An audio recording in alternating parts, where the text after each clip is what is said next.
Write down कि equation of line in A space, और equation of line हम लोग को निकालना है। तो द फर्स्ट मेथड जो हम लोग यूज़ करने जा रहे हैं, equation of line which is passing through a given point and parallel to a given vector. देखो 3D में, ठीक है, 3D में जो तुम्हारा जो पॉइंट है, देखो जो लाइन होता है, अब किसी एक वेक्टर के मैंने बोला पैरेलल है, जैसे मैंने बोला एक लाइन है जो इस वेक्टर के पैरेलल है, तो तुम बोलोगे सर ये तो बहुत सारे हो सकते हैं, यहाँ यहाँ कहीं भी हो सकता है।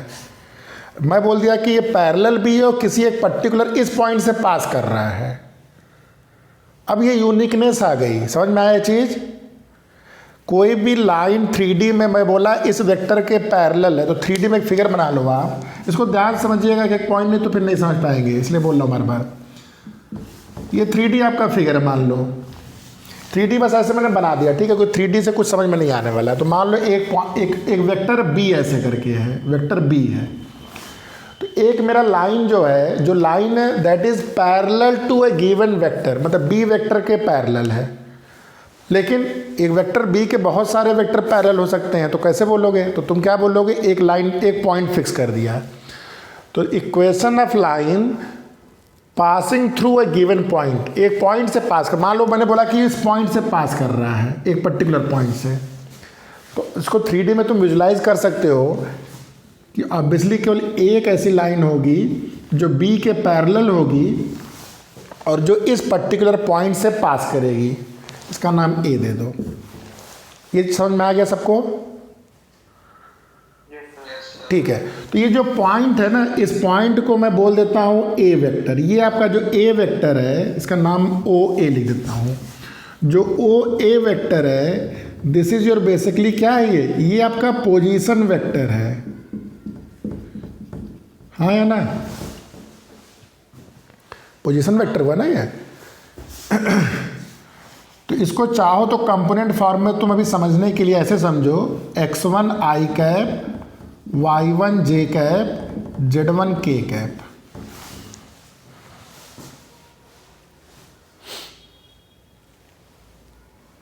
ठीक है, और ये जो वेक्टर B है ये पैरेलल, मतलब ये तुम्हारा पोजीशन वेक्टर नहीं है, ये एक नॉर्मल वेक्टर है, फ्री वेक्टर है, ये एक फ्री वेक्टर है। तो B जो है तुम्हारा that is your free vector, ये आपका फ्री वेक्टर है, it's not a position vector. ठीक है, यहां तक समझ में आया? अब देखो, तुम्हें लाइन का अगर इक्वेशन चाहिए तो हम लोग क्या करते हैं, मान लेते कोई एक पॉइंट ले लिया तुमने, ये एक ऐसा कोई पॉइंट है जो इस लाइन पे अगर लाई कर रहा है, इसको मैं R वेक्टर बोल रहा हूँ।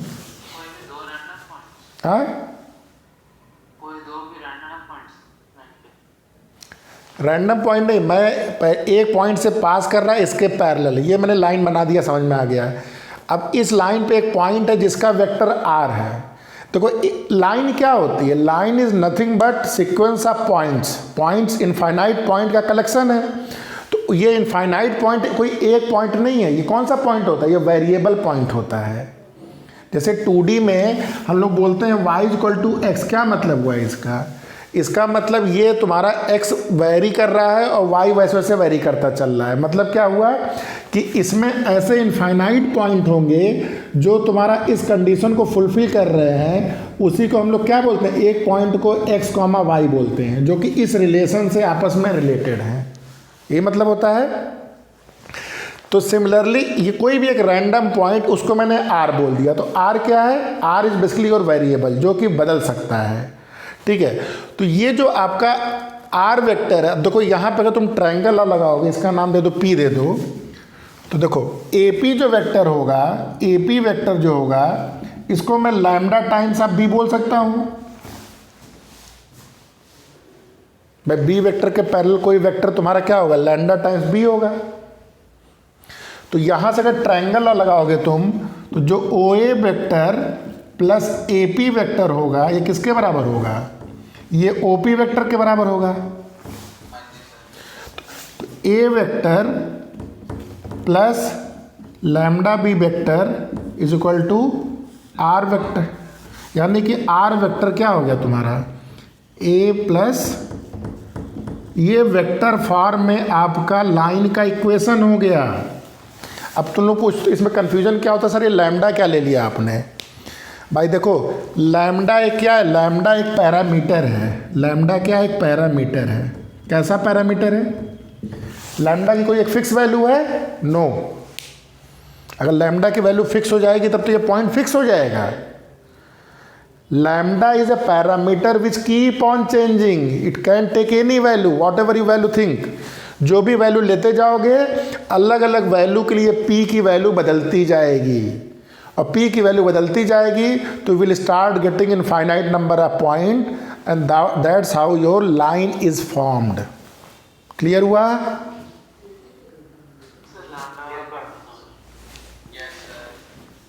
तो ये तुम्हारा हो गया वेक्टर फॉर्म। इसमें चाहो तो यहीं पे हेडिंग लिख लो छोटा सा, ये वेक्टर फॉर्म है। फर्स्ट कैटेगरी को मैंने वेक्टर फॉर्म में समझा दिया। अब लिख लो अगला कार्टेशियन फॉर्म। नेक्स्ट इसी में लिख लो, इसी फर्स्ट में ही लिख लो Cartesian form. Cartesian form, Cartesian form, Cartesian form मतलब एक्स वाई और जेड में। अब इसी को मैं बदल रहा हूं, ध्यान से देखना, इसी से मैं समझा रहा हूं, आपको समझ में आ जाएगा।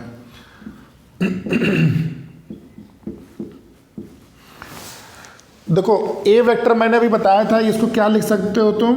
x1 i cap, y1 j cap, z1 k cap. इसका मतलब कार्टेशियन फॉर्म में क्या चीज़ है? This vector is nothing but a point जिसका कोऑर्डिनेट है ये। यस या नो? Is it clear? अच्छा, ये जो बी वेक्टर है, बी वेक्टर को थोड़ा सा बुक में आपको कन्फ्यूज़न लिखा है तो मैं यूज़ कर रहा हूँ, थोड़ा समझ लीजिए। आपको ऐसे लिखा गया है ये ए आई कैप, बी जे कैप, सी के कैप। ये कन्वेंशन फॉलो किया गया। यहाँ भी बी आ गया, ये भी बी आ गया, तो कंफ्यूज मत होइएगा। ये B as a whole vector है। यहाँ पे ए बी सी आप लोग को समझ में आ रहा होगा, ये क्या है? Direction ratio, direction ratio of the vector है। अच्छा, आर क्या चीज़ है? आर ही तो वो पॉइंट है जो जनरल पॉइंट है, तभी तो उसको हम क्या लिखेंगे? X i cap, y j cap, z k cap. अभी तक समझ में आ गया सर? अब जरा ये वैल्यू पुट कर दो, देखो क्या निकल के आ रहा है आपका? एक्स आई कैप,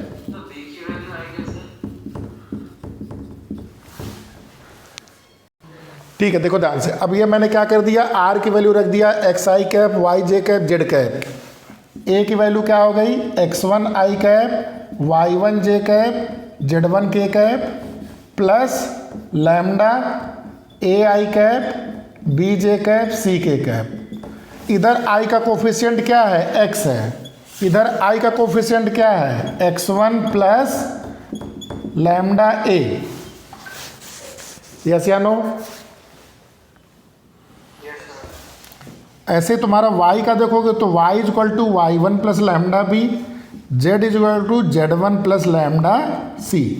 तो what you can conclude from here कि x माइनस x1 जो होगा डिवाइड बाई ये लैम्डा के बराबर, x y minus y1 by B जो होगा लैम्डा के बराबर, और z माइनस z1 बाई सी क्या होगा? लैम्डा के बराबर। ये तीनों लैम्डा के बराबर हो गए। क्या मतलब हुआ कि x minus x1 by A, y minus y1 by B, z minus z1 by C, ये क्या हो गया? आपस में इक्वल हो गया। और ये क्या बता रहा है? ये उस लाइन का कार्टेशियन फॉर्म है ये। अब इस कार्टेशियन फॉर्म में ये x y z क्या है? ये आपका वेरिएबल है जो लाइन पे पॉइंट होता है। x1 y1 z1 क्या है? ये आपका क्या होता है? वो पॉइंट है। और ए बी सी क्या है? वो वेक्टर है जिसके पैरेलल ये है। अब तुम लोग सोचोगे सर ये अब नहीं याद हो रहा। अब इसको 2D से मैं कोरिलेट कर रहा हूँ, बहुत ध्यान से देखना। 2D से मैं कोरिलेट कर रहा हूँ, 2D आप लोग विजुलाइज कर पाते हो। 2D में आप लोग को याद है एक स्लोप पॉइंट फॉर्म था,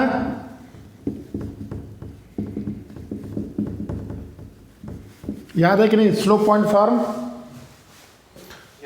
क्या था? Sir x minus x1 upon y minus y equals to m। है? गलत बोल रहे हो, फिर से बोलो।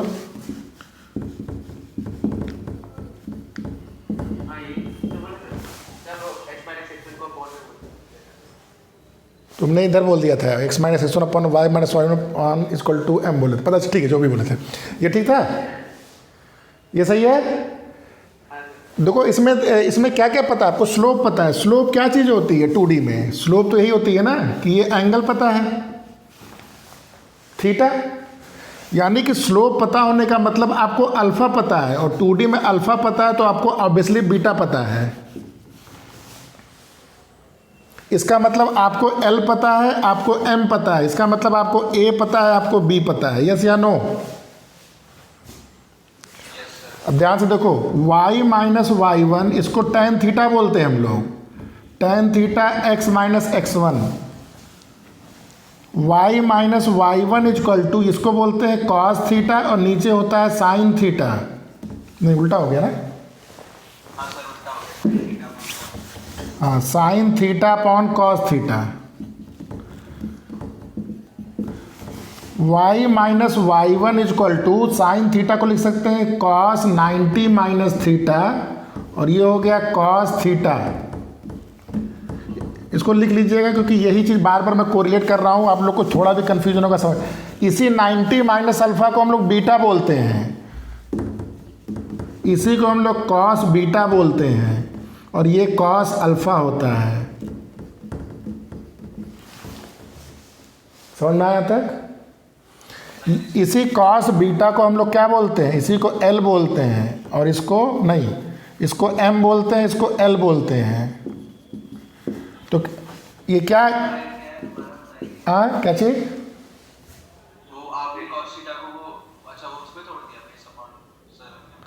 साइन थीटा को cos 90 माइनस थीटा लिख लिया, तो x minus x one upon L is equal to y minus y one upon M.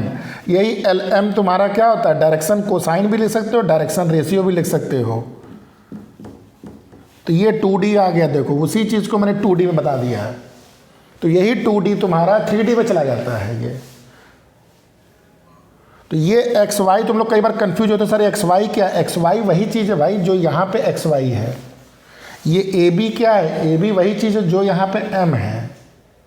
X one Y one क्या है? ये वही चीज़ है जो यहाँ पे ये पॉइंट है।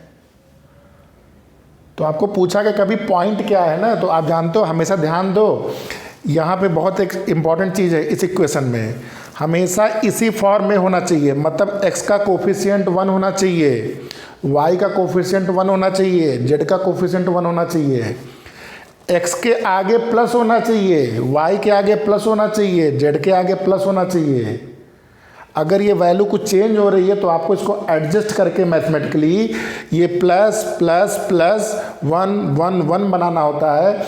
उसके बाद ही आप ये बता सकते हैं कि इसका पॉइंट क्या है और इसका डायरेक्शन रेशियो क्या है या डायरेक्शन कोसाइन क्या है। क्लियर हुआ?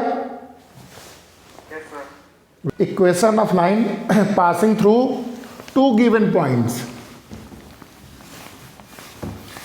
Because from 2 points only 1 unique line can pass. तो आप इसका इक्वेशन कैसे निकालोगे? तो पहले लिख लो वेक्टर फॉर्म,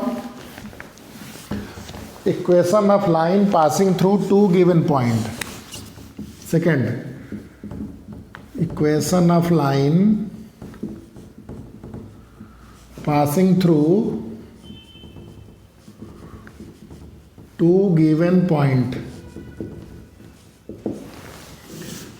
तो जैसे मान लो ये 2 पॉइंट दिया है आपका, 2 पॉइंट देने का मतलब क्या, ये ओरिजिन है आपका, यानी कि एक पॉइंट ए दिया है और एक पॉइंट बी दिया है, ए और बी लिखा है ना, हाँ ए और बी, ठीक है। तो यहाँ पे ए और बी क्या है, कौन से वेक्टर हैं ये? Position vector, position vector, very good. तो आपको ओ ए दिया है ए वेक्टर, ओ बी दिया है बी वेक्टर, क्या है दोनों? Position vector. तो from 2 given point fix point है, ऑब्वियसली तुम्हारे कितनी लाइन पास करेगी? एक ही लाइन पास करेगी, ठीक है। तो तुमसे पूछा गया ए बी वेक्टर कितना है, ए बी वेक्टर कितना होगा? ओ बी माइनस ओ ए, मतलब ये बी माइनस ए वेक्टर। ठीक है, तो बी माइनस वेक्टर का डायरेक्शन क्या होगा, यही तो ए बी वेक्टर है, यही तो ए बी वेक्टर है, मतलब बी माइनस ए वेक्टर तो यही है तुम्हारा। अच्छा, कोई एक पॉइंट ले लो यहाँ पे, पी पॉइंट ले लो, जिसका कोऑर्डिनेट क्या हो गया है, आर वेक्टर है। तो ये ए पी वेक्टर कितना होगा, ए पी वेक्टर क्या होगा, ये होगा आपका O P minus O A, R minus A vector. अब अगर ये एक लाइन है तो मेरा आर माइनस ए वेक्टर क्या होना चाहिए, lambda times of B minus A होना चाहिए कि नहीं होना चाहिए। बस हो गया, यही आपका वेक्टर फॉर्म हो गया। ऐसे लिख लो, चाहे तो जैसे पहले लिखे थे, A vector plus lambda B minus A vector. जो पिछला वाला केस था याद होगा, R equal to A plus lambda B लिखे थे। बी क्या था, vector parallel, B minus A क्या है, ए भी तो वही चीज़ है। प्रीवियस केस में जो बी है वही तो इस केस में बी माइनस ए है, बी माइनस ए तुम्हारा पैरेलल ही तो हुआ है इसके। तो ये हो गया कौन सा फॉर्म आपका, वेक्टर फॉर्म। समझ में आई है। अब जरा कार्टेशियन फॉर्म जरा देखो बना पाएंगे हम लोग, कार्टेशियन फॉर्म बना पाएंगे कि नहीं, देखो जरा कार्टेशियन फॉर्म। कार्टेशियन फॉर्म के लिए हम लोग क्या करेंगे, जो पोजीशन वेक्टर इसको क्या कर लेंगे, x1, तो ए को आप क्या लिख दोगे, x1 i cap, y1 j cap, z1 k cap. आप बी वेक्टर को क्या लिख दोगे, x2 Y cap, y2 j cap, z2 k cap. Are vector को क्या लिख दोगे आप, x आई कैप, y जे कैप और z के कैप। बेसिकली क्या बता रहा है ये, व्हाट इट इज टेलिंग कि ये पहला वाला आपका पॉइंट हो गया x1 y1 z1, ये हो गया आपका x2 y2 z2, और ये क्या हो गया आपका x y और z। ये आपके 3 पॉइंट्स हो गए। ठीक है,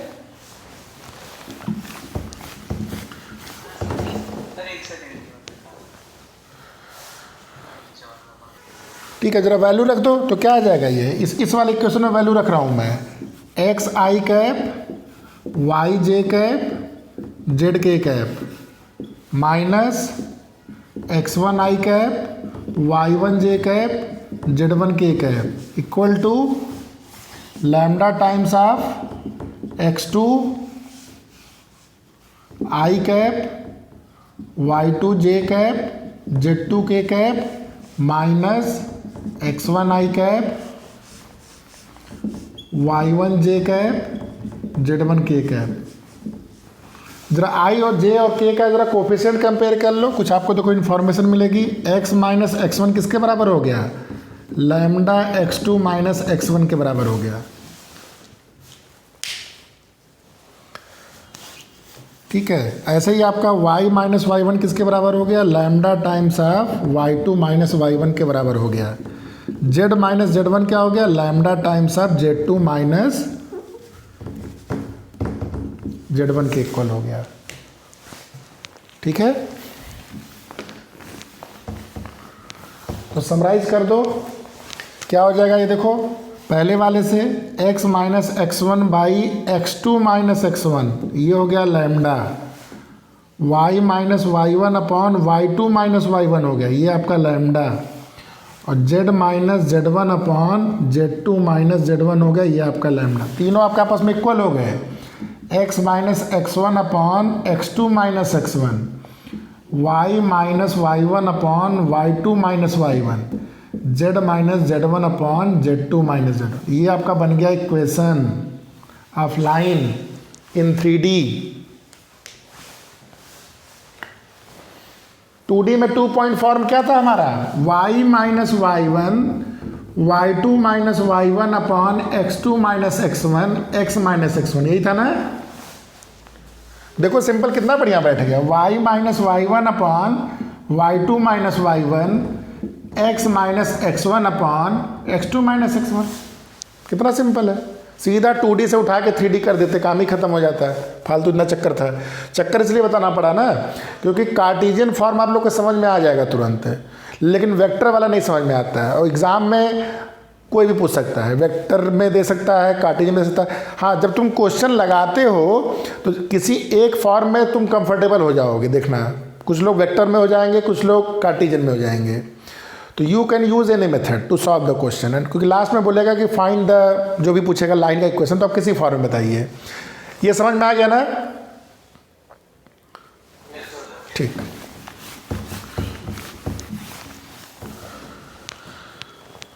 देखो, अब दो लाइन आपका 3D में दिया है, दो लाइन आपका 3D में दिया है, तो आपको ये समझ में आ रहा है कि दोनों लाइन का इक्वेशन कैसा दिख रहा होगा। अगर वेक्टर में होगा ये, तो वेक्टर में कैसे दिखेगा ये? r equal to a1 plus lambda b1 और r equal to a2 plus lambda b2। Yes या नो? ऐसे दिखेगा।